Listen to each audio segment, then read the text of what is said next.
Semua konflik yang berikutnya, perbedaan latar belakang budaya, agama, dan pendidikan. Kalau kita melihat dalam perspektif kacamata Indonesia, negara kita ini sangat begitu subur dengan berbagai perbedaan. Maka seringlah disebut negara kita ini negara yang sangat majemuk. Maka untuk itulah kenapa Bhinneka Tunggal Ika dipakai menjadi perekat, pengikat, atau pemersatu melalui Garuda Pancasila. Karena kita ini subur dengan perbedaan. Baik perbedaan agama, suku, budaya, bahasa, warna kulit, tempat tinggal, pendidikan, masih banyak lagi Bapak Ibu. Semua kemajemukan perbedaan-perbedaan ini berpotensi kita mengalami konflik. Contoh konkret, kita suami istri dan anak-anak satu Tuhan, satu Roh Kudus. Satu jalan keselamatan menuju surga Yesus Kristus dan juga surganya satu. Tapi kita juga masih seringkali menghadapi konflik di dalam rumah tangga kita sendiri. Baik di dalam pekerjaan, usaha, dan bisnis. Oh, potensi konflik di sana besar. Dan juga di dalam gereja. Karena jemaat yang kita layani itu Bapak Ibu juga punya banyak perbedaan. Maka saya sampaikan tadi, minimal satu kepala, satu orang, ya, bekerja sama dengan kita, ada bersama dengan kita, melayani bersama dengan kita, bekerja atau berbisnis dengan kita, minimal kehadiran satu orang itu berpotensi memunculkan konflik. Maka kita harus memperhatikan itu sekarang. Bahkan, ya, bagi saudara yang masih lajang, saudara harus siap. Atau saudara memutuskan untuk menikah, pahami dan sadarilah minimal kehadiran pasangan hidup bagi saudara dan termasuk kehadiran saudara dalam diri orang itu berpotensi melahirkan konflik.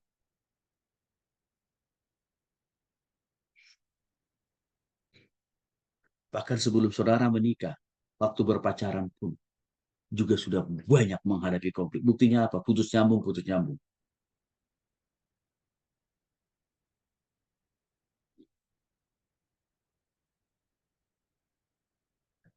Bapak Ibu dikasih oleh Yesus Kristus, perbedaan latar belakang budaya ini semakin terlihat lagi sebenarnya dengan berbagai konflik kerusuhan yang terjadi di negara ini. Kita masih ingat salah satu konflik agama yang paling besar dampaknya yang terjadi di Ambon. Dari kalangan orang Kristen banyak juga yang meninggal dan juga dari kalangan agama lain. Siapa yang menang? Gak ada yang menang. Siapa yang untung? Gak ada. Dua-duanya buntung.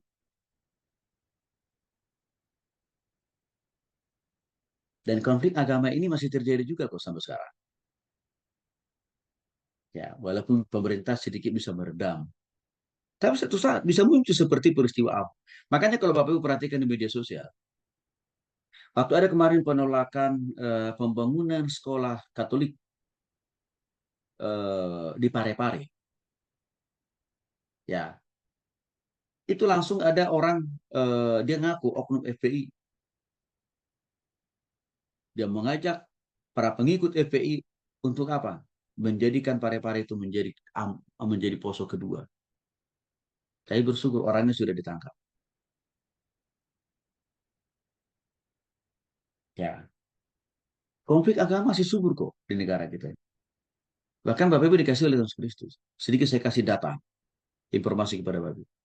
Sejak Republik ini berdiri, mulai dari zaman Soekarno, juga sudah subur konflik antar agama. Artinya apa? Sudah banyak gereja juga yang dibakar, ditutup.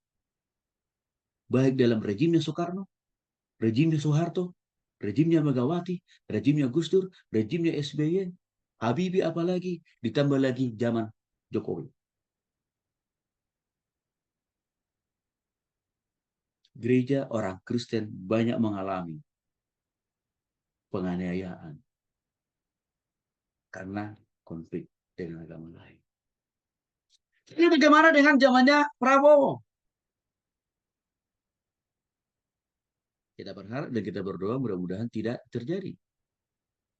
Tapi kalau saya melihat potensi konflik antar agama di zaman kepresidenan Prabowo ini masih berpotensi bisa muncul.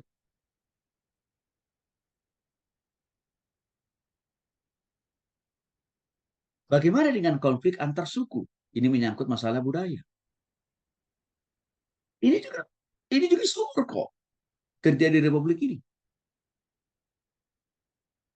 Salah satu konflik suku yang fenomenal dan berdampak luas pernah terjadi antara orang Dayak dengan orang Madura dan terjadi baku bunuh di sana.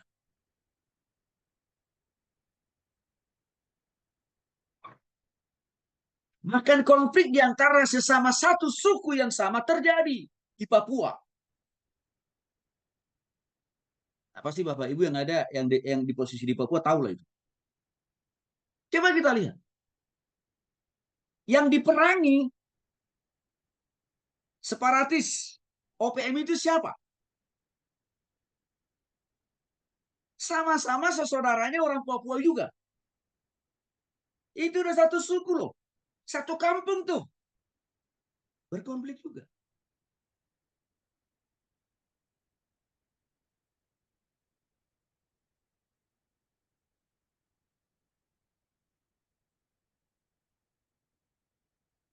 Jadi bukan hanya antar suku. Tapi di dalam suku yang sama terjadi konflik. Bagaimana di antara dengan suku orang-orang Batak? Oh, apalagi konflik di antara sesama satu suku dengan orang Batak sangat begitu subur juga. Buktinya apa?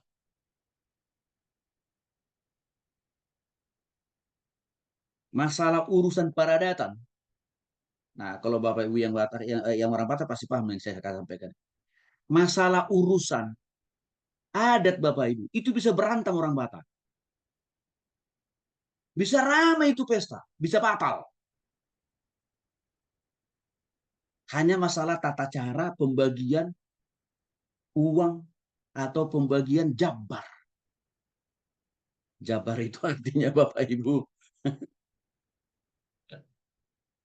semacam apalah saya bilang ya kalau bahasa Indonesia ya hak pembagian hak lah kira-kira begitu. Itu sudah menyebabkan munculnya suburnya konflik di antara sesama orang Batak. Maka muncullah komunitas-komunitas marga, bukan hanya satu dua tapi banyak.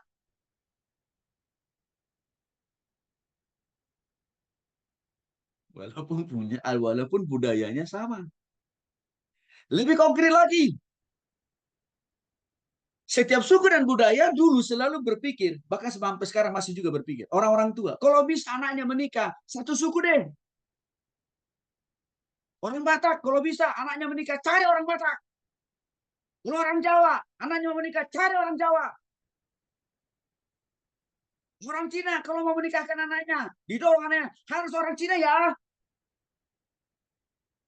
Sunda, Padang, Betawi, Sulawesi, Makassar, sama. Alasan apa alasan? Sehingga orang tua mengatakan cari ya satu suku ya. Mereka berpikir kalau satu suku akan minim konflik. Kalau satu suku gampang. Diajak diskusi kerjasama. Saya mau katakan kepada ibu, bapak ibu, itu omong kosong, tidak terbukti. Orang yang menikah satu suku tidak akan menghadapi konflik, tidak akan menghadapi masalah, tidak akan cerai. Omong kosong. Karena saya sudah menghadapi banyak orang. Suami istri satu suku cerai juga kok. Apakah itu yang sesama? Jawa dengan Jawa, Cina dengan Cina, Papua dengan Ambon, Papua dengan Papua, cerai juga.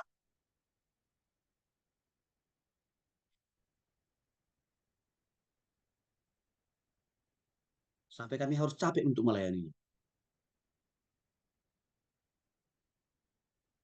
Apa yang mau saya katakan kepada Bapak Ibu? Yang bisa meminimalisir konflik itu bukan karena kita satu suku. No. Maka saya buktikan dengan saya menikah lintas budaya, istri saya orang Jawa. Saya buktikan dalam rumah tangga saya. Walaupun dulu orang mencibir saya, Tony itu nggak menghargai budayanya. Dia lebih memilih nikah dengan orang Jawa, bukan dengan orang Batak. Maka saya dituduh juga sombong. Karena kenapa? Nggak mau sama orang Batak. Padahal bukan Bapak Ibu. Saya bilang, Tuhan memang yang menentukan. Tuhan yang memutuskan. Toh, kamu nikahnya dengan budaya yang berbeda ya. Supaya kamu bisa belajar. Ya, menghargai budaya orang. Dan juga apa? Supaya kamu dapat menjadi berkat bagi keluarga lain. Walaupun kamu berbeda budaya dengan istrimu. Tapi rumah tanggamu aman dan tentram. Kalau ada pun konflik, bisa diselesaikan dengan cara Tuhan. Maka buang mindset, buang pola pikir dalam pikiran kita Bapak Ibu. Kesamaan budaya tidak menjamin konflik dalam rumah tangga kita, rumah tangga anak kita pasti hilang. Enggak, tapi pertobatan pada Kristus. Maka jangan kita memakai mindset jangan dahulu. Anak kita menikah harus satu suku. Kalau satu agama udah pasti wajib lah. Tapi masalah suku, seringkali kita ini suku ini menjadi hukum Taurat kita, Bu. Akibatnya apa yang terjadi? Tuhan sudah siapkan jodoh untuk anak kita itu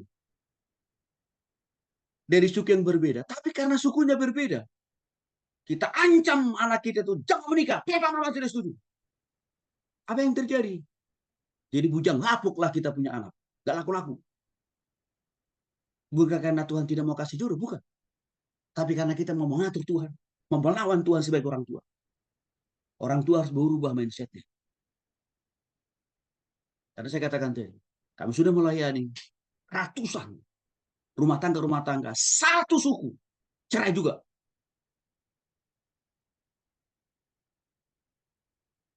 Tidak ada satu suku, tidak ada satu budaya di dunia ini yang benar 100%. Termasuk apa? Budaya orang Batak. Tidak juga benar 100%. Apalagi budaya orang Jawa, orang Cina, dan lain sebagainya. Nggak ada yang benar 100%. Pasti ada unsur dosa dan kesalahan di sana. Karena budaya itu adalah produk pemikiran orang berdosa. Maka jangan kita membuat aturan yang melebihi daripada Tuhan dan firman-Nya, Bapak. Bapak Ibu yang dikasih oleh Yesus Kristus. Sejak 25 tahun yang lalu, saya mendidik mahasiswa saya di berbagai perguruan tinggi. Kalau engkau mau mencari jodoh, jangan rasis. Itu selalu saya katakan. Jangan rasis. Kalau dia anak Tuhan, bertobat pada Kristus. Kalau dia suku yang lain, go, jalan. Asal engkau dan pasanganmu sudah bertobat pada Kristus. Ini mindset ini harus berubah, Bapak. Supaya ada dampak kita ini sudah belajar. Wawasan kita sudah makin berkembang. Pengetahuan kita sudah lebih baik dari orang-orang tua kita dulu. Harus berubah mindsetnya.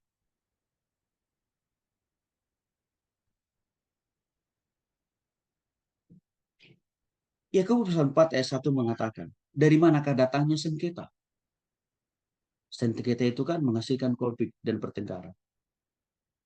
Bukankah datangnya dari hawa nafsumu yang saling berjuang di dalam tubuh?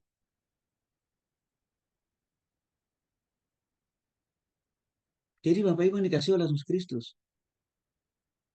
Kalau kita menganggap orang lain lebih rendah dari kita, itu sudah menjadi sumber konflik. Kalau kita menganggap suku lain lebih dan amat sangat lebih rendah dibanding suku kita, itu tidak sudah jadi sumber konflik.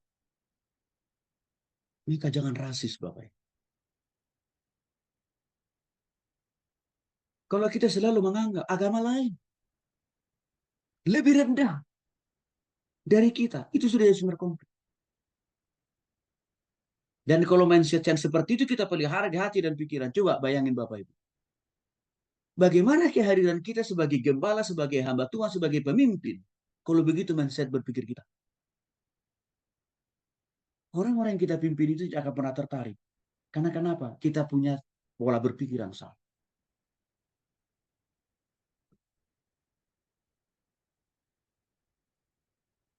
Memang realitasnya kita punya banyak perbedaan. Dan itu adalah ciptaan Tuhan yang dengan sengaja Tuhan taruh dalam diri kita. Tetapi adanya perbedaan itu diberikan Tuhan dalam hidup kita. Bukan berarti itu kita peralat, kita kapitalisasi, kita manfaatkan untuk apa? Memandang orang lain rendah. Tidak boleh.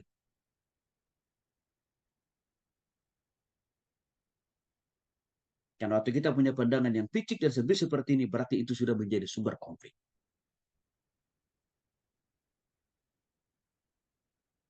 Bapak Ibu dikasih oleh Yesus Kristus. Di beberapa perguruan tinggi, saya bisa menyatukan, bahkan bisa membuat ibadah dan kebaktian antara Protestan dan Katolik. Tanpa ada protes, tanpa ada konflik.